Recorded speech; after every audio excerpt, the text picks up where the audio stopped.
Kasayan, pagpapalit tayo ng LED sa XRM125. Ito siya. Sa kasayan na naka ano pa siya. Naka bulb pa siya. Yan, high low. Patutukan mo to, pati yung gitna niya. Ito yung board. Ano dito sa amin, ito yung dashboard. Ganyan, yan, tama. Ito siya kasayan, malabo oh.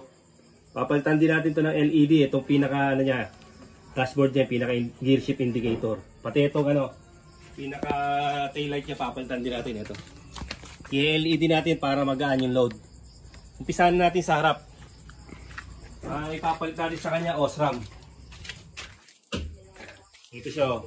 Ito yung ilalagay natin Osram.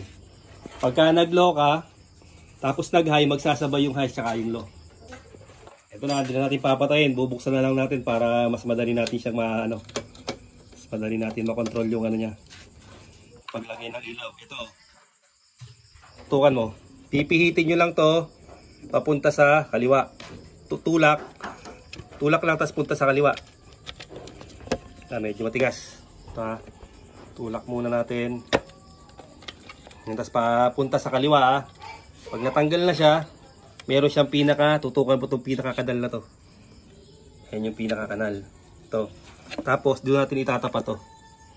Ito, tutukan mo to. Tatapat natin dito, ayun oh, sa may kanal na yun. Para hindi magkamali sa paglalagay. Hulog lang natin yan. Tapos kung kanina pa kaliwa, pakanan naman ngayon. Tatapat lang natin sa tatlo. Ayan. Tapos, testing na natin. Ito na siya ngayon, tingnan niyo yung ilaw. Hindi na siya kulay dilaw na katulad ng kanina. Ayan yung low niya, tapos ito yung high. Ayan, high and low. Ayan siya kasayan, no? Nagsasabay yung high at saka yung low. Gano'n lang kabilis kasayan sa may ano. Sunod naman natin ngayon yung, yung tail light. Sa tail light naman tayo pupunta. Ito naman ipapalit natin yung Makoto. Punta tayo sa may likuran ng motor. Dito naman tayo natin. Hindi na natin papatayin para mas madali siyang ilagay. So, meron lang siya dalawang tornilyo. Philip lang yung gagamitin natin dito.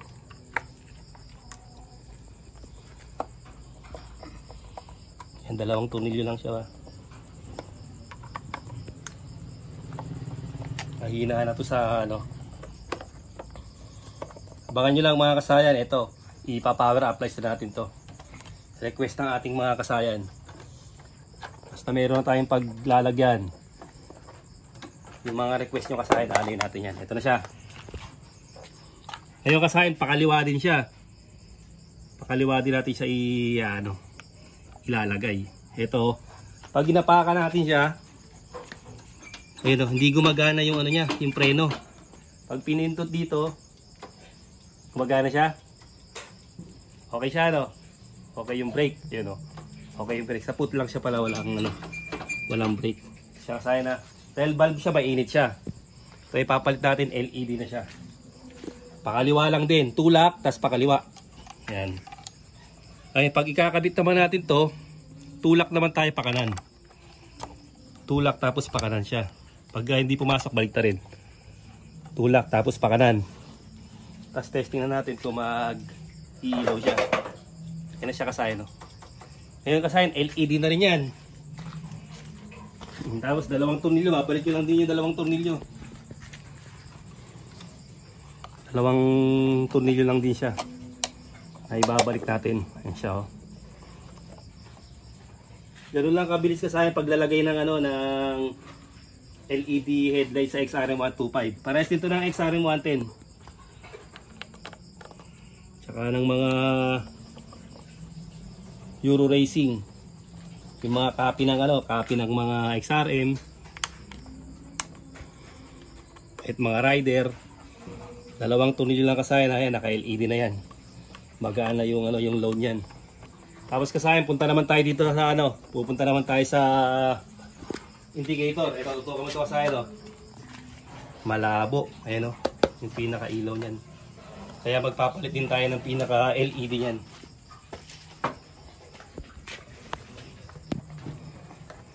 Dito naman siya.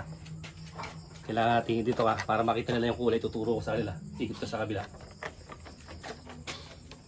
O, tinanggal ko na yung tornilyo para mabilis lang tayo. Hanapin nyo lang dyan yung green tsaka yung brown. Solid brown. Ito yun. Ito yun ha. Ito yung isa. Yan. Papalitan natin ng mas malinaw yan. Mas maliwanag yan na LED. Kuha tayo ng ano. Kulay white na lang kasi may kulay naman siya eh. Kulay white na lang yung gagamitin natin. Kasi ang kulay niya eh parang ano siya, red. So gagamitin natin ng LED.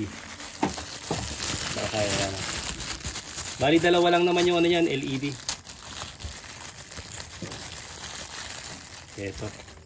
Ito pagka hindi siya umilaw, baliktarin nyo lang ha. Ito. Tanggalin muna natin to. Yan ang LED, nag-iinit to. Kulay ano na?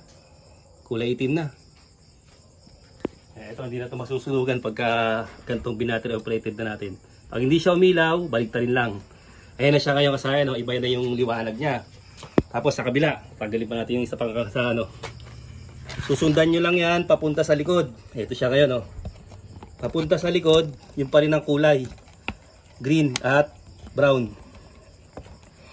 Kaya pala yung board eh, ano na, malabo na. Dahil yung kulay ng bulb eh, ano na, nagbablock na siya. Itong isa, ako, wala na rin, wala na pala. Pundi na pala to. Isa na lang pala yung gumagana, kaya hindi na malabas yung talagang kulay. Ayan siya. Tapos lalagyan na natin ito. Tutok mo doon para alam na makita nila yung pinakapaglalagyan. Ito sa ilalim mo. Ilalim, ayun. Yun. Ayan yung paglalagyan yan. Ibabalik lang uli natin. Para palabasin natin yung liwanag. Kasi may-ari nito nagbabiyahe pa ng Ilagan. Shout out ka pala kay paring Dexter ng ano, ng Kevin Hendry, Ilagan branch. Ngayon lang hindi nagbiyahe. Oo, absent siya. Shout out din kay ano, kay paring Ingo. Yung paring Ingo natin. Yan. Napapasyal sa atin. Ito na nga, tignan mo na ngayon kung maliwanag na. Tapos mo konti. Papatay natin ilaw. Alam, meron na. Meron na liwanag. Hindi tayo na masyadong makita yung liwanag. Ano, alisin mo muna. Tapos mo muna malayo. Puti. Puti siya. Puti siya kasaya na. Kulay puti yung ano niya. Yung nilagay natin na LED dyan.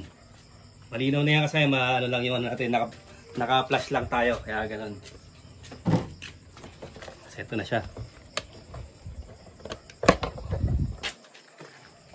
Ito na yung harapan niya kasaya na. Ito na high and low. Ayan, magsasabayan. Magsasabay yung high and low. Tapos dito sa likod. Ito na siya. LED na yung likod. Tapos yun, kita na. Dito lang. Iyan mo lang. So, isum mo lang siya. Ano, kita na? Ito. Kita na yung kulay dito. Kita na nila. Ito na yung board, malinaw na rin siya. Kitang-kita na kahit gabi. Yung pinaka-board. Tutok mo rito. Huwag lang masyado para yung kitang-kita lang nila yung ayun mo konti. Yan kasaya na, malinaw na itong pinaka-board niya. Kulay white na siya. Kita na yung pinaka-red. Ganoon lang kasaya yung paglalagay ng LED headlight, tail light at saka yung dashboard. Hanggang dito na lang mga kasayan. Salamat sa panonood.